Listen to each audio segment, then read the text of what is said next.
د پاکستان پخوانی وزیر اعظم او د حکومت مخالف ګوند تحریک انصاف مشر عمران خان وایي چې هغه ته داسې ښکاري چې پاکستان کې پوځي عدالتونه خو د ده لپاره جوړ کړي شوي دي. د بېلابېلو مقدمو په لړ کې د زیارت پرواز اسلام آباد های کورټ ته د وړاندې کېدو په مخال ښاغلي عمران خان خبریالانو ته ویلي چې د پوځي عدالتونو د جوړښت مطلب دا دی چې خیوات، نه انصاف او جمهوریت ختم شوی دی. دا په داسې حال کې چې چهارشنبې پرواز د پاکستان د پوځي کمانډرانو د کانفرنس نه وروسته د پوځ د مطبوعاتي څانګې ISPR په اعلامیه کې ویلي شوي چې وخت راغلی چې د ریاست او ریاستي ادارو په ضد د سیاسي موه په اساس د نفرت خورولو او بغاوت د منصوبې جوړونکو په ضد باید ګیره تنګه کړل شي. کله چې عمران خان نه د پوځ د دغه اعلامیې په اړه پوښتنه وکړې شوه نو هغه وویل چې په نښه مایي چې چا ودانۍ سوځولې دي د هغوی ټولو په ضد ګامونه اخیستل پکار دي، خو له دې وړاندې باید چې د دغو پیښو بې پلوه پلټنې وشي.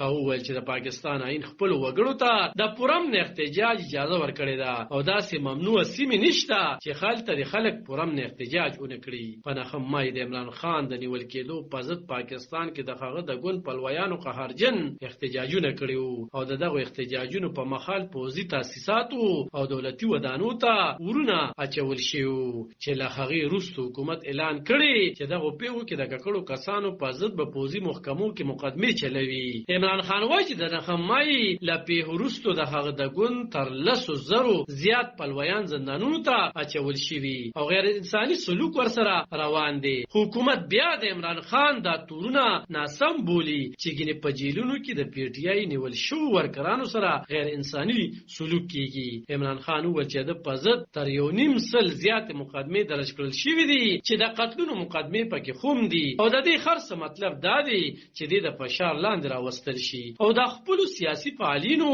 نه لاس اغستو ته اړ کړل شي. خو هغه وایي چې هیڅ کله به د ظلم په وړاندې غلی نه پاتې کیږي او د خپل ولس ترڅنګ به ولاړ وي. خو بل لوري ته وزیر اعظم شهباز شریف د ترکی دولتي خبري شبکې انادولو سره په خپل یو وروسته مرکه کې ویلي چې په نښه مای روانکارو د ریاست واکمنۍ چیلنج کړي او د ریاست په ضد د سنگین اقداماتو د منصوبه بندۍ کوټلي ثبوتونه موجود دي. وزیر اعظم شهباز شریف ویلي چې شرخواهو د قامي تشخص مجروحه کوونکو ته به عبرتناکې سزاګانې ورکول کیږي. د بشري حقوقو سازمانونو په پاکستان کې د عامو وګړو د مقدمو پوځي عدالتونو ته د وړلو په اقدام نیوکې کړي او اندېښنې یې ښودلي چې په پوځي محکمو کې به د عامو وګړو بشري حقونه تر خپو لاندې شي. عالب خان شیرپو،